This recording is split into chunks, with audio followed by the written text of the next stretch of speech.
감격해가지고 지금 잠깐. 오늘 함께 나눌 말씀의 제목은요, 구원과 성령의 역사 세 번째 시간인데, 성령의 인도하심이 왜 필요한가? 성령의 역사하심이 왜 필요한가? 제가 이제 주로 이제 설교를 이렇게 쭉 준비하다 보면은, 제가 이제 그 성경을 해석하지 않으려고 노력합니다. 무슨 말인가? 성경을 해석하지 않으려고 노력하는데, 어떻게 하냐면 성경을 이제 성경으로 이해하려고 합니다. 성경을 성경으로. 그렇게 하다 보니까 말씀을 이렇게 많이 읽게 돼요. 이 설교 시간에. 그리고 좀 딱딱한 경향이 있습니다. 그런데 저는 분명히 믿기에 여기에 생명력이 있습니다. 하나님의 말씀은 살았고 운동력이 있다 말씀하십니다. 그래서 이 말씀을 우리가 이해하고 붙들면요, 거기에 생명이 있습니다. 뭔가 우리가 감동하고 감격한 다음에 생명력이 있는 것이 아니라 하나님의 말씀이구나 이것이 라고 믿음으로 붙들 때 그 다음부터 정말 생명력이 있습니다.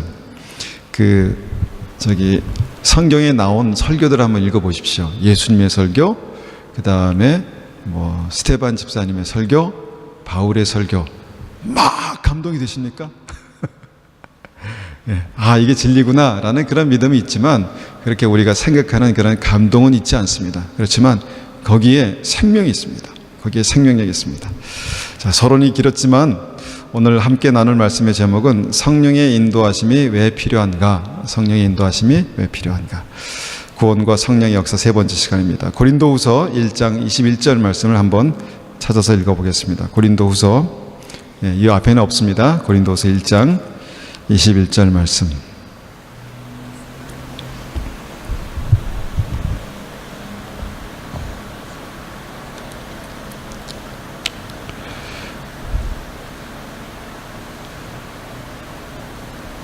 고린도후서 1장 21절 말씀.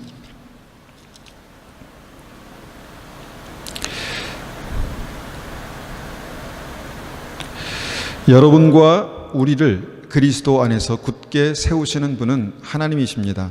하나님께서는 우리에게 기름을 부으시고 우리가 그분의 소유라는 표로 인을 치시고 그 보증으로 우리 마음에 성령을 주셨습니다.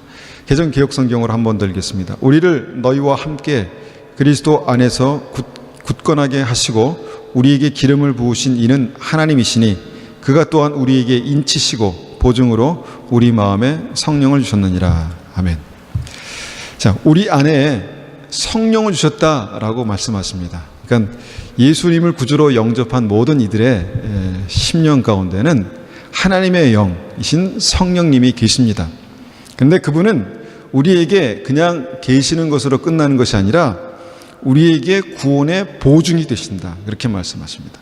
구원받은 성도들의 보증이 되신다, 그렇게 말씀하십니다.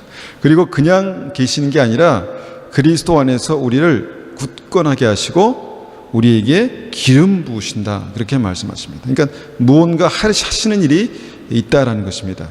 그래서 구원받은 모든 성도들은 우리 안에 계신 성령님이 이렇게 일하시는구나, 이분이시구나, 이렇게 말씀하시는구나, 이것을 알지 못하면 아직은 구원에 대해서 모르는 것입니다. 모든 믿는 자들에게 주님께서 구원의 보증으로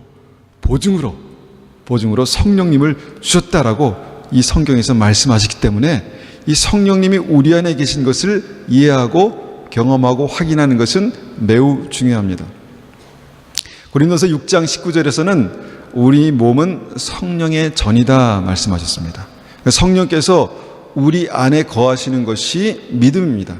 복음에 대해서, 믿음에 대해서 아는 것이 시작이지만 결정적으로 믿음은 하나님의 성령께서 우리 안에 거하시는 것이 믿음입니다.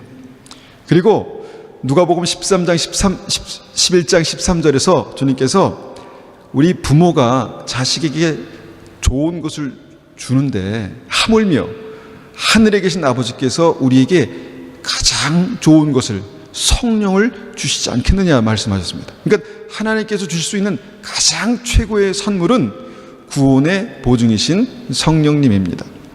그래서 이분을 실제로 우리의 삶 속에 경험하는 것이 믿음이라고 할 때 우리는 일단은 말씀을 통해서, 설교를 통해서, 또 성경 공부를 통해서 하나님에 관해서 우리가 알아가지만 결정적으로는 주의 성령께서 우리 안에 계시는 것이 믿음입니다. 믿음입니다. 그 성령을 우리가 이해하기 위해서 제가 말씀드린 것이 요한계시록과 이사야서 말씀입니다. 요한계시록 말씀에 앞에 있는데 보좌 앞에 켠 등불 7이 있으니 이는 하나님의 7 영이라 라고 그렇게 말씀합니다. 그러니까 보좌 앞에 켠 그 하나님의 7 영 이렇게 말씀하신 이유가 뭘까가 굉장히 중요합니다. 요한계시록 5장 6절에도 그에게 7뿔과 7 눈이 있으니 이 눈은 온 땅에 보내심을 받은 하나님의 7 영이라. 하나님의 7 영을 이 땅에 보내셨다 그렇게 말씀하십니다. 하나님의 영, 성령, 7 영 이렇게 이제 말씀하고 있는 것이죠. 그리고 이 하나님의 7 영을 이사야서 11장 2절에서는 이렇게 말씀하시죠. 여호와의 영이 그에게 내릴 것이고 주의 영이 그에게 지혜와 총명과 분별력과 능력을 주시며 주를 알고 경외하게 하실 것이다 라고 7파트를 그렇게 말씀하고 계십니다. 이것을 우리가 이렇게 쭉 연결해서 이해하면 좋은 일을 하시는구나 이렇게 이해할 수 있지만 이것을 영어 성경이나 원어 성경을 정확히 보면 7 부분으로 정확하게 동등하게 나눠져 있습니다. The Spirit of the Lord, 그러니까 주님의 예수 그리스도를 주로 고백하는 영이라는 것입니다. 성령님은 The Spirit of Wisdom, 지혜의 영, 지혜의 영이라는 것입니다. The Spirit of Understanding, 총명이라고 그렇게 번역되어 있는데 총명, 이해의 영이라는 것입니다.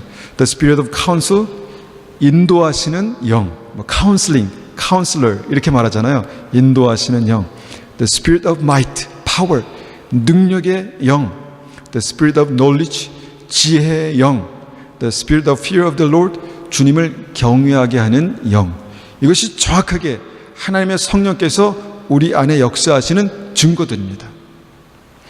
그래서 왜 이게 7가지로 나와 있고 왜 7가지가 중요하다고 말씀드렸습니까? 우리가 성경을 보면서 그 성경의 한 부분만을 우리가 은혜 받았다라고 하면서 이해할 때 문제가 될 수도 있습니다. 성경에 보면은 하나님을 사랑한다, 하나님을 사랑의 하나님이다 그렇게 표현하지만 성경의 또 다른 곳에서는 두렵고 떨림으로 구원을 이루라 라고 하시는 주님의 분명한 말씀이 있습니다. 아브라함도 100세가 되어서 내가 이제야 나를 두려워하는구나. Finally, 영어 성경 제가 못 외웠네. Finally, I found that you fear me. 그렇게 말씀하시는 것입니다. 네가 나를 두려워하는 줄 아는구나. Fear God, 하나님을 두려워하는 줄 아는 거라 그렇게 말씀하셨다는 것입니다. 그래서 이 7가지의 어떤 그 성령의 역사를 우리가 이해할 때 우리는 곁길로 가지 않습니다. 마치 우리가 그 교회 안에서 이 성령의 역사와 말씀의 역사가 마치 분리된 것처럼 그렇게 가르칩니다. 그래서 우리는 말씀 사역에 전념합니다 라고 그렇게 말합니다. 그리고 우리는 성령 사역을 하지 않습니다 이렇게 표현하기도 합니다. 그렇지만 말씀과 성령은 뗄래야 뗄 수 없는 것입니다. 말씀과 성령은 말씀은 성령의 검이라고 에베소서 6장에서 말씀하시죠. 그러니까 성령은 말씀과 떼어서 이해할 수 없는데 그 성령이 말씀을 통해서 지금 7가지 사역을 주님께서 이렇게 여기에 기록하시고 말씀하고 계신다라는 것입니다. 예수님을 주로 고백하는 사람은 죄에 대해서 내 삶에 하나님을 두려워하는 마음이 있습니다. 그래서 함부로 죄를 짓지 않습니다. 죄를 지어도 내가 이렇게 살면 안 되지라는 그런 마음들이 있습니다. 이게 fear of the Lord, 주님을 두려워하는 그런 마음, 죄에 대해서 주님을. 성경을 보면 요셉이 주님을 그렇게 경외하는, 내가 하나님 앞에 어째 득죄하려 범죄하겠는가 라고 그렇게 말했던 부분들이 이런 부분입니다. 그리고 지난 주일날 그 7가지의 성령의 역사 가운데 가장 처음과 나중에 중요한 2파트를 같이 나눴습니다. 그것은 뭐냐면 바로 주님의 영이다. The Spirit of the Lord. 성령은 예수 그리스도를 주로 고백하게 하시는, 알게 하시는, 믿게 하시는 주님의 영이다. 그렇게 말씀합니다. 이게 성령의 첫 번째 중요한 사역이다. 그렇게 말씀하셨습니다. 그리고 마지막 7번째, The Spirit of Fear of the Lord. 아브라함이 100세가 훌쩍 넘어서 내가 이제 하나님을 두려워하는 줄 알겠는, 이 정확한 원어가 두려워하는 줄 알았다라고 말씀하시는 것이죠. 이 두려움에 대해서 쭉 우리가 성경 말씀을 다 펼쳐서 읽어보았습니다. 그리고 이번 시간에는요, The Spirit of Counsel, 인도하시는 영, 이 부분에서 우리가 한번 같이 나누고자 합니다. 여러분, 우리가 카운슬러라고 그렇게 말하잖아요. 카운슬러, 상담자, 상담자도 있지만 우리가 그 어떤 회사나 단체에 카운슬이 있습니다. 카운슬, 단지 상담 이게 아니라 뭔가 삶의 가이드라인을 주고 삶의 뭔가 이 원칙들을 가지고 인도하는 어떤 그룹들을 카운슬이라고 그렇게 말합니다. 그러니까 마찬가지로 성령께서 우리에게 가이드라인을 주시고 인도하시는, 뭔가 삶을 통해서 우리를 이렇게 바른 길로 인도하시는 그 성령의 사역, 이것이 이제 성령의 7가지 사역 중에 아주 중요한 한 가지라는 것입니다. 이 카운슬이라는 단어를 이제 그 구약의 원어를 보면은 에샤라는 그런 단어를 씁니다. 에샤. 근데 이 단어의 뜻을 정확하게 4가지로 그렇게 분류해서 기록해 놨습니다. 그게 뭐냐면 조금 어렵지만 한번 들어보십시오. 첫 번째는 purpose, 목적이라는 그런 단어를 이 에샤, 그러니까 counsel이라는 단어의 뜻으로 적어 놨습니다. purpose. 그 다음엔 plan, 계획. 그 다음에 advice, 뭔가 조언, 충고. 그 다음에 4번째가 counsel이라는 그런 단어의 뜻입니다. 그러니까 the spirit of counsel 했을 때 주님의 사역은 purpose, 목적을 가지고, plan, 계획을 가지고 우리를 advice 하시고 우리를 결정적으로 인도하시는 분이시다라고 성경은 그렇게 우리에게 말씀하고 계십니다. 그게 the spirit of counsel, 성령의 역사입니다. 우리를 영생의 길로 인도하시는 성령의 역사를 우리가 이해하는가, 우리가 알고 있는가? 한번 제가 질문을 드려보겠습니다. 성령께서 지금 나의 삶을 인도하고 계신다고 믿습니까? 성령께서 지금 나의 삶을 인도하고 계신 줄을 어떻게 믿습니까? 어떻게 아십니까? 성령께서 구체적으로 지금 내 삶의 여러 가지 상황에서 어떻게 나를 인도하고 계십니까? 이 사역이, 이 역사가 The Spirit of Counsel, 우리를 인도하시는 성령님의 사역입니다. 우리가 좀 전에 봤던 누가복음 11장 13절, 자녀에게 가장 좋은 것을 주시는 하나님의 가장 완벽한 은혜가 바로 성령님이다. 성령님은 우리 안에 구원의 보증으로 계신다. 그분이 우리 안에 보증으로 계시면서 가장 좋은 선물로 우리 안에 계시면서 우리를 인도하신다는 것입니다. 그래서 우리가 이렇게 말할 수 있습니다. 나를 인도하시는 성령님의 역사가 내게 경험될 때 나는 구원의 확증을 가지게 되는 것입니다. 성령님께서 내 삶을 인도하고 계시는구나, 내 삶을 붙들고 계시는구나, 이것을 이해할 때 우리는 내가 지금 구원의 생명의 길을 가고 있구나라는 것을 이해할 수 있는 것입니다. 자, 그렇다면 성령께서 어떻게 우리의 삶을 인도하고 계십니까? 어떻게 인도하고 계십니까? 지금 구체적으로 어떻게 인도하고 계십니까?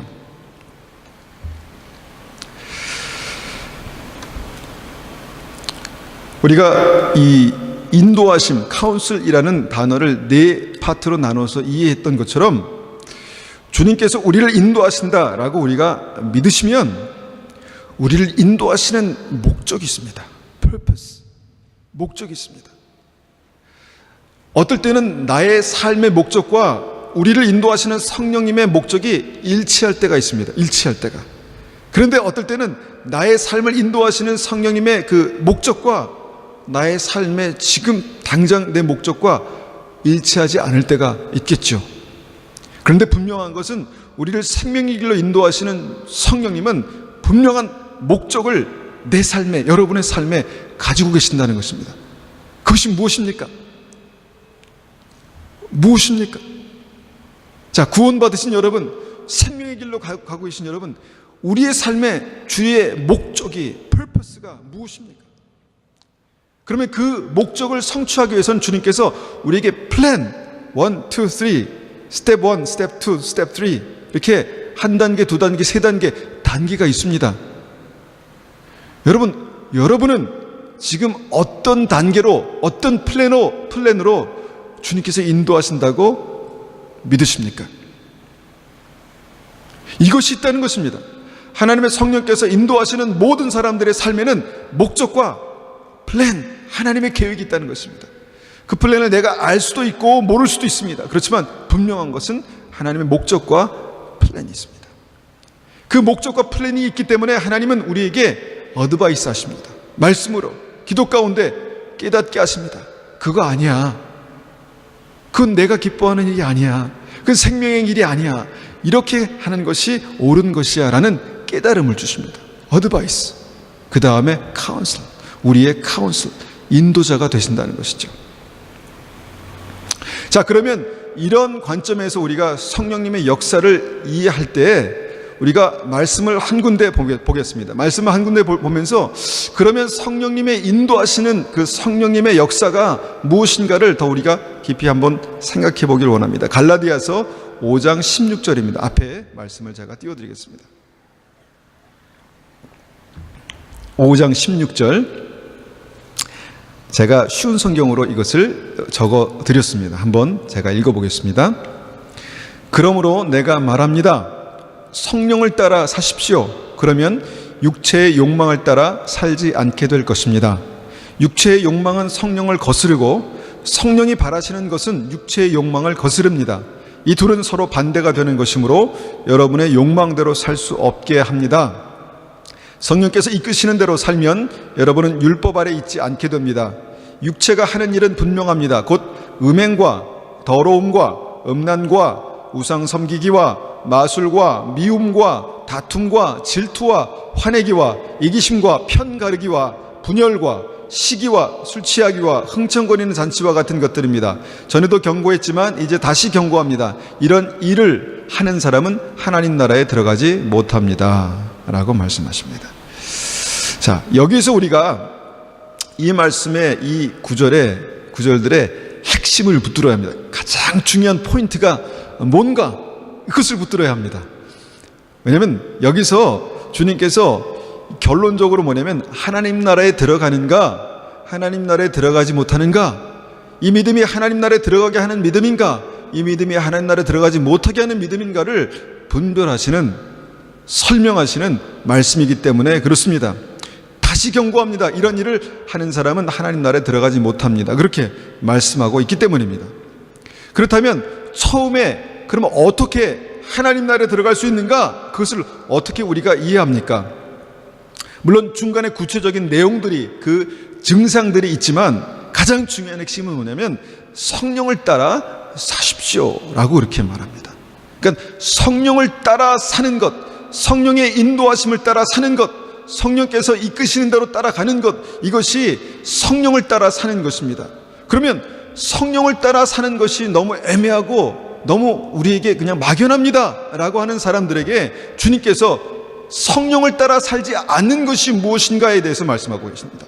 성령을 따라 살지 않는 사람들의 삶 속에 나타나는 증상들은 육체의 욕망을 따라 사는 것이다, 그렇게 말씀하십니다.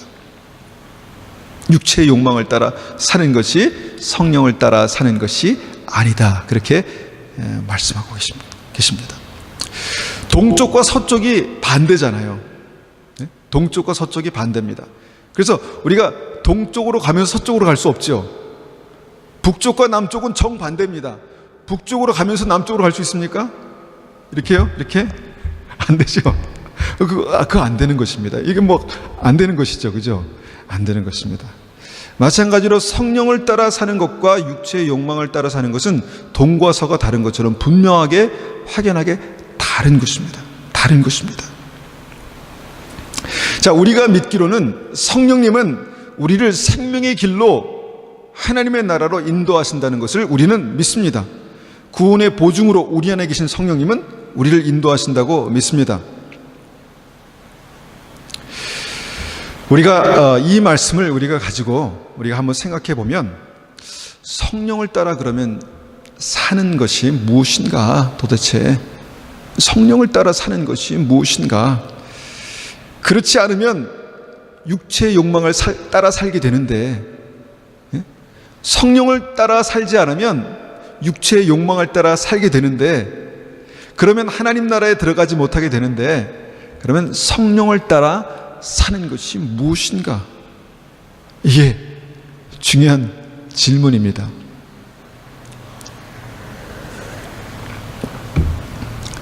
성령을 따라 살고 계십니까? 성령을 따라 살고 있니? 자, 성령을 따라 살고 계십니까? 여기에 대해서 우리가 전혀 이해함이 없다면 문제잖아요. 왜냐하면 성령을 따라 살지 않으면 믿음으로 사는 게 아닙니다. 그죠? 성령을 따라 살지 않으면 생명의 길, 영생의 길로 우리가 갈 수가 없습니다. 그죠? 그러면 성령을 따라 사는 것이 무엇인가?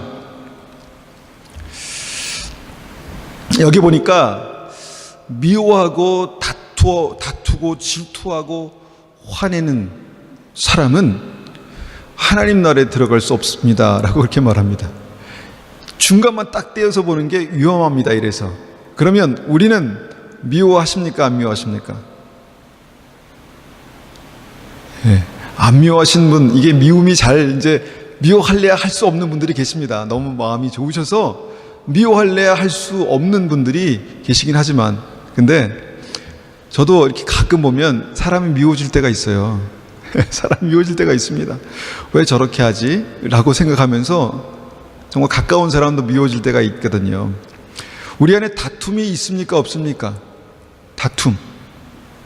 다툼도 있어요. 사랑하는 우리 가족 안에 다툼이 있습니다. 왜 그러는데? 라고 그렇게 말할 수 있잖아요. 왜 그렇게 나한테 얘기하는데? 라고 얘기할 수 있습니다. 다툼이 있습니다. 화내는 것도 있습니다. 그러면 하나님 나라에 가지 못한다는 것입니까? 이게 아니라, 이것은 어떻게 우리가 이해할 수 있습니까? 미움과 다툼과 질투와 화내기는 성령을 따라 사는데 나타나는 증상들이 아니라는 것입니다. 성령을 따라 살면 어떻게 되냐면 용서하게 됩니다. 용서. 왜냐하면 이것이 하나님께서 기뻐하시는 것인 줄 알기 때문에 용서해야지라는 마음이 생깁니다. 그죠? 그리고 용서하려고 노력합니다. 그게 성령을 따라 사는 것입니다. 자, 우리 안에 정말 질투, 미움이 막 생깁니다. 그래서 막 관계가 막 갈라지고 찢어집니다. 그러면 어떡합니까? 그래, 너 얼굴 안 본다, 이제부터. 내가 네 꼴 안 보고 산다. 이렇게 끝납니까? 아닙니다. 화해하는 것입니다. 화해하는 것입니다. 화평케 하는 것입니다. 하나됨을 회복하는 것입니다. 이게 성령의 사역입니다. 성령을 따라 사는 것입니다. 성령을 따라 사는 것입니다. 여러분, 화가 날 수 있습니다. 화가 날 수 있습니다. 그래서 화가 뚜껑이 열려서 화가 뚝 터져서 나올 수 있습니다. 그렇지만 주님께서 뭐라고 말씀하시냐면, 화를 내도 빨리 화를 풀어라. 하루를 넘기지 마라. 그리고 화를 내고 싶어도 조금 참아라. 오래 참음. 그 말씀하시잖아요. 성령의 열매가 오래 참음 아닙니까? 그렇게 성령을 따라 사는 것입니다. 성령을 따라 살게 되면 미움과 다툼과 질투와 화내는 일들이 조금씩 줄어듭니다. 성경을 보면 예수님도 화내셨어요. 예수님도 이 성전에서 이 성전 돌아가는 꼴을 보면서 막 뒤집으셨어요. 상을 뒤집으시고 채찍을 드셔서 막 그냥 그 동물도 쫓아내시고, 내 집을 장사하는 집으로 만들지 말라 그렇게 하셨거든요. 주님 화내셨네? 이거 지옥 가시겠네? 이게 아니라 성령을 따라 사는 것입니다. 화내면 큰일 난다 이런 말이 아닙니다. 화내면 큰일 난다 이런 말이 아니라 주님께서 기뻐하시는 일들, 성령의 어떤 인도하심은 미움과 다툼과 질투와 화내기가 아니라 용서하고 화해하고 참고 인내하고 덮어주고 사랑하는 것이다라는 것입니다. 이것이 성령을 따라 사는 것입니다. 우리가 사람인데 우리 안에 이기적인 생각이 있지 않겠습니까? 나를 위하는 생각이 있지 않겠습니까? 그것을 지나치면, 그 생각이 지나치면 나만 위하는 것이죠. 그런데 믿음을 가지신 분, 믿음으로 살려고 하시는 분들의 삶은 어떻습니까? 나도 위하지만 나만큼 다른 사람을 귀하게 여깁니다. 다른 사람을 존귀하게 여기고, 그러면서 중보하고 기도하고 희생합니다. 바보기 때문에 그럴까요? 아닙니다. 그분은 성령을 따라 살려고 하기 때문에 그렇습니다. 말씀을 따라 성령을 따라 살려고 하기 때문에 그렇게 되는 것이죠. 이것이 성령을 따라 사는 삶입니다. 내 마음대로 화내고 내 마음대로 막 그냥 손가락질하고 내 마음대로 그렇게 내 기분 내키는 대로 그렇게 하는 게 아니라 성령을 따라 살 때 그 내 마음대로 했던 것이 하나하나씩 절제하게 되고 또 용서하게 되고 용납하게 되고 그렇게 된다는 것이죠. 이것이 보편적인 말씀을 통해서 우리가 성령을 따라 사는 것입니다. 그렇다면 여러분은 성령을 따라 살려고 노력하고 계십니까? 예. 그냥 그렇게 하는 것이 좋은 거니까가 아니라 성령께서 우리의 삶 속에 주 되신 예수께서 우리의 삶 속에 그것을 원하시기 때문에 내가 두렵고 떨림으로 복종함으로 성령을 따라 사는 것입니다. 여기에 생명이 있습니다. 여기에 생명이 있습니다. 한 군데 말씀 더 보겠습니다. 누가복음 4장 1절 말씀입니다. 누가복음 4장 1절. 자, 이제 성령님의 특별한 인도하심에 대해서 우리가 두 번째 한번 보게 되는데, 누가복음 4장 1절 이렇게 말씀하십니다. 쉬운 성경으로 읽겠습니다. 예수님께서 성령이 충만하여 요단강에서 돌아오셨습니다. 그리고 성령에 이끌려 광야로 가셨습니다. 그리고 40일 동안 마귀에게 시험을 받으셨습니다. 그동안에 아무것도 드시지 않아 그 기간이 끝났을 때 배가 매우 고파졌습니다. 예수님께서 이 땅에서 공생애라고 말씀하시는 정말 이 땅에 있는 우리를 구원하시기 위한 삶을 시작하실 때에 나온 첫 번째 사건입니다. 성령에 이끌려 광야로 가셨다 그렇게 말씀합니다. 성령께서 예수님을 어디론가 이끌어 가셨습니다. 성령께서 예수님을 어디로 이끌어 가셨습니다. 그러면 성령께서 우리도 어디론가 이끌어 가시는 것이 믿음 아니겠습니까? 네, 성령께서 예수님을 이끌어 가신 것처럼 성령께서 믿음의 사람들 안에 계시면 우리의 삶을 인도하시고 어디론가 이끌어 가시지 않겠습니까? 그렇죠? 그렇습니다. 그런데 중요한 것은 성령께서 예수님을 광야로 이끌어 가셨다는 것입니다. 광야. 다시 한번, 성령께서 예수님을 어떤 좋은 곳이 아니라 푸른 초장, 쉴만한 물가, 내가 원하는 어떤 그런 행복한 어떤 장소가 아니라 광야로 이끌고 가셨다는 것입니다. 성령께서 예수님을 광야로 이끌고 가셨다는 것입니다. 그리고 광야로 이끌고 가셔서 배고프게 만드셨습니다. 쫄쫄 40일을 굶고 배고프게 만드셨습니다. 성령께서 예수님을 배고프게 만드셨습니다. 그리고 성령께서 그뿐만 아닙니다. 성령께서 이해할 수 없는 일들을, 예수님은 이해하셨겠지만 우리의 생각에서 이해할 수 없는 일들을 하셨는데 사단에게, 마귀에게 예수님을 시험받게 하셨습니다. 성령께서 예수님을 사단에게 시험받게 하셨습니다. 성령께서 예수님을 그렇게 인도하셨습니다. 자, 우리가 성령님의 인도하심을 따라간다라고 했을 때 성령께서 우리를 항상 우리가 예상하고 기뻐하고 좋아하고 행복해하는 곳으로만 인도하실 것 같지만 그게 아닙니다. 그게 아니라는 것입니다. 예수님을 광야로, 배고픈 곳으로, 사단에게 시험받는 곳으로 인도하셨다는 것입니다. 그럴 때 우리가 기억해야 되는 게 뭔가요? purpose. 왜? 주님의 목적이 무엇인가? 이게 중요하지 않겠습니까? 당장 우리의 삶을 그렇게 인도하신다고 생각해 보십시오. 우리를 광야로 우리를 인도하셨는데 거기에 먹을 것이 없고, 우리를 인도하셨는데 거기에 막 시험이 있고, 그러면 어떻겠습니까? 이거 뭐 잘못된 거 아니야? 생각하지 않을까요? 그런데 성령께서 예수님을 먹을 것이 없고 시험이 있는 광야로 인도하셨다는 것입니다. 왜냐하면 분명한 purpose, 목적이 있기 때문에. 그리고 단계적으로 그 하나님의 성령의 계획이 있었습니다. 거기로 가서 40일을 금식한 다음에 그 다음에 사단 앞으로 가서 시험을 받게 하는 어떤 그런 1차, 2차, 3차의 플랜이 있었습니다. 플랜. 성령께서 예수님을 플랜을 가지고 인도하셨습니다. 그리고 주님께서 그 시험에서 어떻게 말씀하십니까? 하나님의 말씀을 인용하여서 사단을 대적합니다. 사람이 떡으로만 살 것이 아니다. 하나님의 말씀으로 살 것이다. 세상의 모든 것을 섬기는 것보다 하나님만을 섬겨라. 사단아 물러가라. 이게 뭐냐면 성령께서 그 안에 주시는 어드바이스, 하나님의 말씀이었습니다. 하나님의 말씀, 그것을 붙드셨습니다. 그리고 무엇이 달라졌나? 누가복음 4장 말씀 보겠습니다. 누가복음 4장 13절 14절 우리 같이 한 목소리로 한번 읽겠습니다. 시작. 온갖 시험을 마친 마귀는 더 좋은 기회를 노리려고 잠시 동안 예수님을 떠나갔습니다. 예수님께서 성령의 능력을 가지고 갈릴리로 되돌아가셨습니다. 예수님에 대한 소문이 모든 지역에 퍼졌습니다. 자, 이것이 예수님의 성령의 인도하신 예수님의 삶에 나타났습니다.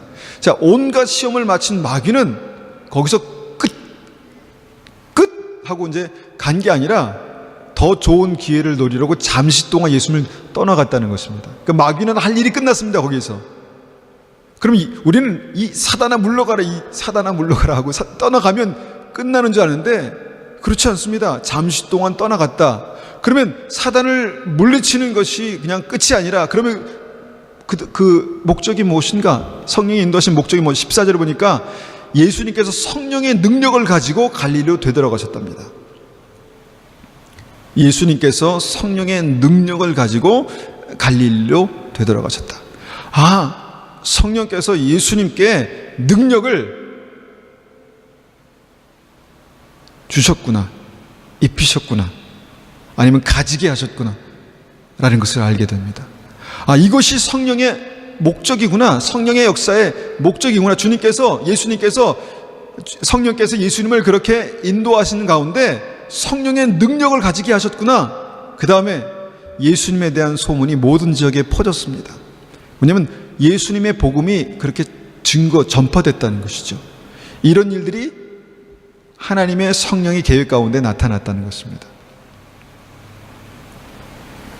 이것이 성령의 인도하심의 목적과 계획입니다.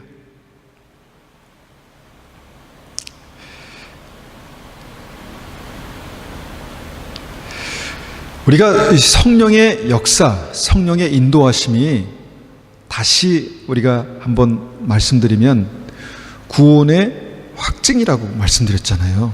보증, 확증이라고 말씀드렸잖아요. 그러니까 여러 가지 현상 중에서 성령의 인도하심의 어떤 그 카운슬, 인도하심의 역사가 구원의 보증 확증입니다. 자, 사도행전 2장 4절 보겠습니다. 성령의 인도하심의 어떤 이 세 번째를 보면 성령의 말하게 하심이 있습니다. 성령의 말하게 하심. 사도행전 2장 4절에 보면 그들이 다 성령의 충만함을 받고 성령이 말하게 하심을 따라 다른 언어들로 말하기를 시작하니라 라고 말씀합니다. 우리가 이것을 다른 언어 아니면 다른 방언 이렇게 말하기도 했는데 성령께서 말하게 하시는 것이 있습니다. 믿음의 말이라고 하기도 합니다. 믿음의 말, 성령의 사람, 성령의 말, 성령께서 말하게 하시는 것, 이런 것들이 있다는 것입니다. 저는 이 설교도 주님께서 성령께서 말하게 하신다라고 믿습니다. 저는 그렇게 되려고 기도하고 준비하는 것이죠. 성령께서 말하게 하시는 것들이 있다는 것입니다. 그렇다면 성령이 여러분들 안에 구원의 보증으로 계신다면 우리 한 분 한 분도 성령의 말하게 하시는 것이 있지 않을까요? 물론 기도할 때 방언으로 기도하는 것도 있지만 성령께서 우리 입술을 통해서 믿음으로 말하게 하는 것이 있지 않을까요? 이것이 성령의 인도하심입니다. 아무 얘기나 하는 것이 아니라 믿음의 사람들은 성령의 말하게 하심을 따라 말하는 것, 이것이 중요합니다. 그렇겠죠. 믿음의 말, 격려하는 말, 생명을 살리는 말, 복음을 전하는 말, 사랑하는 말, 이 말이 성령의 말하게 하심을 따라 말하는 것입니다. 성령은 우리 안에서 말하게 하신다니까요. 그렇다면 우리의 한번 입술을 확인해 보십시오. 나는 성령의 말하게 하심을 따라 말하는 사람인가? 아니면 내 생각대로, 내 계획대로 말하는 사람인가? 성령의 말하게 하심을 따라 말하는 사람이 성령의 사람이라고 합니다. 성령에 붙들린 사람, 믿음의 사람이라고 합니다. 그렇다면 나는 성령의 말하게 하심을 따라 말하는가? 성령의 말하게 하심을 따라 말하면요, 우리의 영이 솟게 됩니다. 담대함을 얻고요. 성령이 말하게 하심을 따라 말하면 생명이 살아납니다. 새 힘을 얻습니다. 우리의 말을 한번 쭉 펼쳐놓고 한번 점검해 봅니다.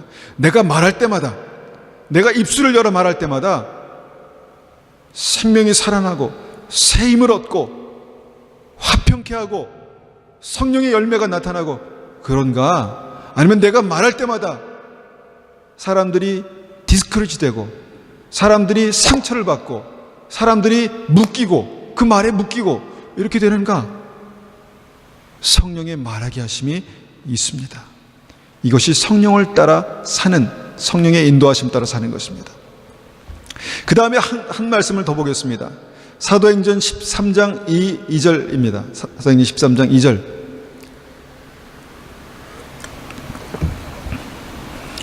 한번 같이 읽어보겠습니다. 시작. 그들이 주님께 예배드리며 금식하고 있을 때에 성령께서 그들에게 말씀하셨습니다. 바나바와 사울을 따로 세워 내가 그들에게 맡긴 일을 하게 하여라. 그래서 그들은 금식과 기도를 마친 뒤에 바나바와 사울에게 손을 얹고 그들을 떠나보냈습니다. 바나바와 사울은 성령의 보내심을 받아 실루기아로 내려갔습니다. 그곳에서 그들은 배를 탔고 키프리소로 건너갔습니다. 아멘. 저는 성령의 보내심을 받고 이 자리에 서 있다고 믿습니다. 그리고 우리 존경하는 이 강 집사님도 평신도 선교사님으로 보내심을 받아서 터키에 다녀오셨죠. 성령께서 보내신 하나님의 사람으로 여기 계셨습니다. 자, 우리 리차 집사님도 성령의 보내심을 따라 이 앞에 와서 찬송을 드리고 하나님 찬양했습니다. 우리 찬양팀들도 성령께서 우리를 보내시는 그곳이 있다는 것입니다. 믿으십니까? 성령께서 기도하고 금식할 때, 주의 뜻을 구할 때 우리를 가게 하시는, 인도하시는, 보내시는 곳이 있습니다. 저는 성령께서 우리를 이곳에 보내셨다고 믿습니다. 저를 이곳에 보내셨다고 믿습니다. 이게 성령의 인도하심입니다. 내가 내 생각한 대로, 계획한 대로 간다고 생각하지만 그렇지 않습니다. 성령께서 보내시는 곳이 있습니다.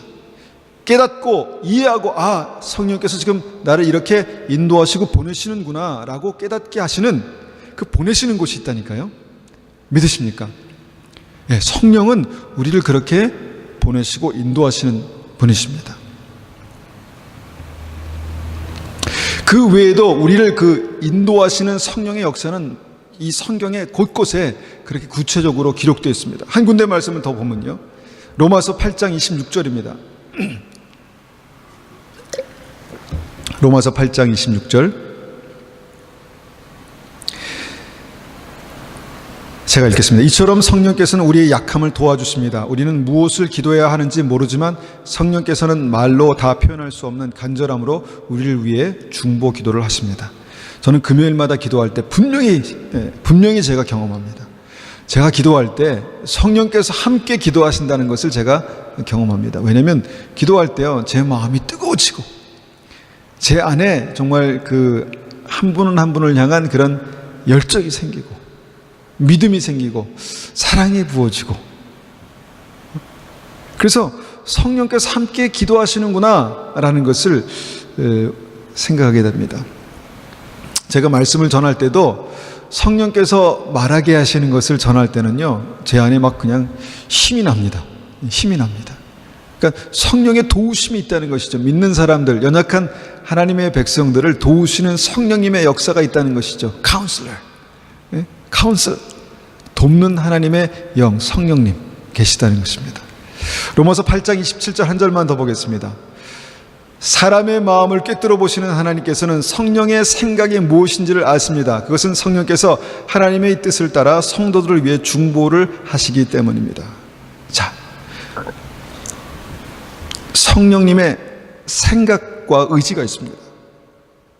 성령님의 생각과 의지가 있습니다. 한번 성령님의 생각은 뭘까? 내 인생에 대한 성령님의 생각은 뭘까? 내 가정에 대한 성령님의 생각은 뭘까? 내 삶에 대한 성령님의 의지는 뭘까? 한번 기도해 보십시오. 그것을 전혀 알 수 없다, 내가 도무지 알 수 없다, 이것은 우리 안에 믿음 안에 막혀 있는 것입니다. 무엇인가 막혀 있는 것입니다. 성령께서 우리 안에 계시다는, 그래서 우리를 인도하신다는 증거는 하나님의 성령의 생각과 의지로 우리의 삶을 인도하신다니까요. 그런 은혜가 반드시 있습니다. 이것이 성령의 사역의 7가지 사역 중에 하나입니다. The Spirit of Counsel, 내 안에 계셔서 나의 삶을 인도하시는 성령님, 말씀하시고 말하게 하시고 보내시고 깨닫게 하시고 도우시고, 이 성령님의 인도하신 이 사역이 성령께서 우리 안에 계시는 증거로 나타나는 것입니다. 나타나야 하는 것입니다. 자, 그러면 어떻습니까? 성령님의 인도하심이 우리의 삶 속에 나타나고 있습니까? 네, 나타나고 계십니까? 어떻게 나타나고 있을까요? 또 어떻게 나타나실 수 있을까요? 이것이 이제 지난주에 말씀드렸던 어떤 굉장히 중요한 부분입니다. 2가지입니다. 2가지. 다시 2가지입니다. 뭐냐면 예수님께서 나의 구주가 되시는 것이 첫 번째. The Spirit of the Lord. 예수님께서 나의 구주가 되시는 것이 첫 번째고, 그 다음에 우리의 믿음이 날마다 성숙한 믿음으로 갈 때 The Spirit of Fear of the Lord. 주님을 경외하는 믿음을 갖는 것이 2번째입니다. 왜 주님을 경외하는 믿음이 필요할까요? 내 생각과 성령님의 생각이 다를 때가 있습니다. 내 기분과 성령님의 기분이 다를 때가 있습니다. 내가 가는 길과 내가 가고 싶은 길과 성령이 인도하시는 길이 다를 때가 있습니다. 바울은 아시아로 복음을 전하러 가려고 했지만 성령께서 그를 아니다, 지금은 아니다라고 막으셨습니다. 그리고 나중에 가게 하셨습니다. 성령님의 인도하심이 있었다는 것이죠. 누구에게 있는가? 누구에게? 자기의 생각대로, 내가 가고 싶은 대로, 내가 원하는 대로 생각하고 말하고, 이게 아니라 하나님을 경외함으로 생각하고 하나님을 경외함으로 말하고 성령이 말하게 하신 따라, 성령의 인도하신 따라 말하기를 원하는, 경외하는 사람을 통해서 말씀하신다는 것입니다. 그래서 2가지가 The Spirit of the Lord, 주님을 주로 고백하는 그 믿음의 사람, 그 다음에 주님을 경외하는 믿음이 있는 사람을 통해서 Spirit of Counsel, 하나님의 성령께서 인도하신다는 것입니다. 그러면 우리의 삶에 하나님의 인도하심이 무엇인가? 나는 알고 싶은데 도무지 알 수가 없다. 무엇이 문제입니까? 무엇이 문제일까요? 나는 하나님의 인도하심 가운데 살고 있습니다라고 자신 있게 말하고 싶은데 하나님의 인도하심이 뭔지도 모르겠고 하나님께서 내 삶을 어떻게 인도하시는지 내가 알 길이 없습니다 라고 한다면 무엇이 문제일까요? 이건 믿는 연수에 상관없이 두 가지가 정확하게 걸려있는 것입니다. 예수님께서 주가 되시지 못하는 것과 내가 주님을 경외하는 믿음이 없는 것입니다.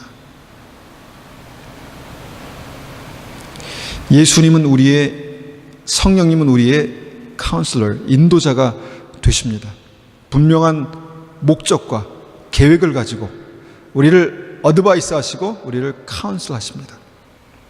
그리고 이것이 바로 성령의 역사고 성령을 따라 살라라고 말씀하시는 말씀입니다.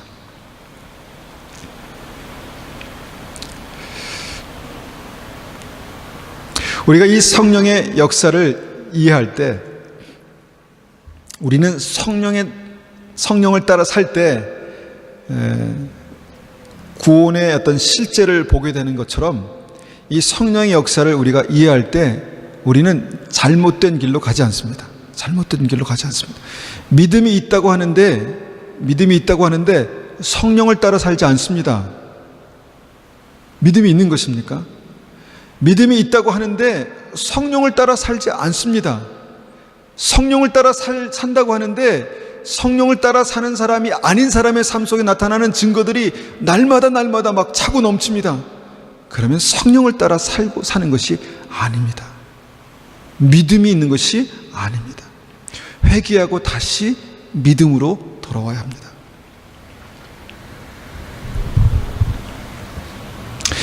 우리가 완벽하지 못합니다. 그래서 돈에 약하고요. 죄의 유혹에 약합니다. 그 다음에 사람들의 인정에 약하고 또 내가 당하는 아픔과 고난에 약합니다. 그런데 때로는 성령의 인도하심이 예수님을 그렇게 인도하셨던 것처럼 돈을 놓으라고 하시고 죄를 끊어내고 이게 단순히 끊어내는 게 아니라 피 흘리기까지 싸우라고 하시고 아브라함에게처럼 가장 귀한 소유권을 놓으라고 하시고 모세에게 그 왕자의 권리를 내려놓고 광야로 떠나라고 말씀하십니다. 모든 사람에게 갑작스럽게 이렇게 말씀하시진 않아도 우리가 인생을 살아가는 데 있어서 한두 번은 하나님의 성령의 인도하심이 내 마음속에 평강과 기쁨으로 와닿지 않을 때가 있습니다. 평강과 기쁨이 아니라 고통으로, 아픔으로, 절망으로 와닿을 때가 있습니다. 예수님께서는 그 순간을 어떻게 말씀하셨냐면 정말 주님께서 땀이 땅에 떨어지는 핏방울처럼 되기까지 부르짖어 기도하셨다고 말씀합니다. 그리고 예수님께서 그 순간을 죽기까지 복종하셨다라고 말씀하십니다. 죽기까지 복종하셨다. 믿음은 단순히 예수님을 구주로 믿는 것입니다. 그런데 삶의 한두 번은 굉장히 중요한 삶의 부분에서는 예수님을 구주로 믿고 따라가는 그 삶이 아까 말씀드렸던 것처럼 정말 놓기 싫은 것을 놓으라고 말씀하시고 피를 흘리기까지 싸우라고 말씀하시고 소유권을 내려놓으라고 말씀하시고 좋은 곳을 떠나서 광야로 가라고 말씀하시고 그렇게 하십니다. 왜 그러실까요? 목적이 있기 때문입니다. 목적. purpose, 목적. 그 목적을 이루기 위한 플랜이 있기 때문에 그렇습니다. 내 인생에 하나님의 플랜이 있습니다. 플랜. 그리고 끊임없이 그 목적과 플랜이 있기 때문에 주님께서 어드바이스 하십니다. 얘야, 이리로 가면 좋겠다. 얘야, 거기서 멈추면 좋겠다. 얘야, 지금은 기도할 때다. 얘야, 지금은 내려놓을 때다. 그렇게 하신다니까요. 여러분, 예수님을 구주로 믿는 우리에게 성령께서 계신다고 확신하십니까?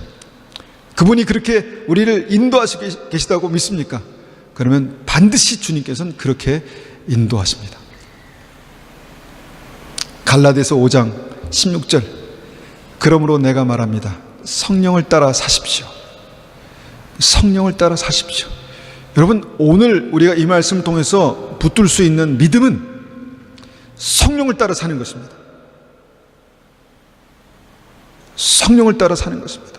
저도, 우리 가족도, 우리 교회 가족들도, 우리 여기 계신 분들도 성령을 따라 살면 생명의 길을 갈 수 있습니다. 성령을 따라 살면 절대로 실패하지 않습니다. 믿으십니까? 믿어지십니까? 어렵습니다. 그렇지만 그런 은혜가 우리에게 꼭 다 나타났으면 좋겠습니다. 저에게도 그렇고 말씀을 들으시는 모든 분들에게 성령을 따라 살고, 또 그래서 하나님께서 우리와 함께 계신 증거가 나타나는 은혜가 있으시기를 축원합니다. 우리 한번 같이 기도하겠습니다.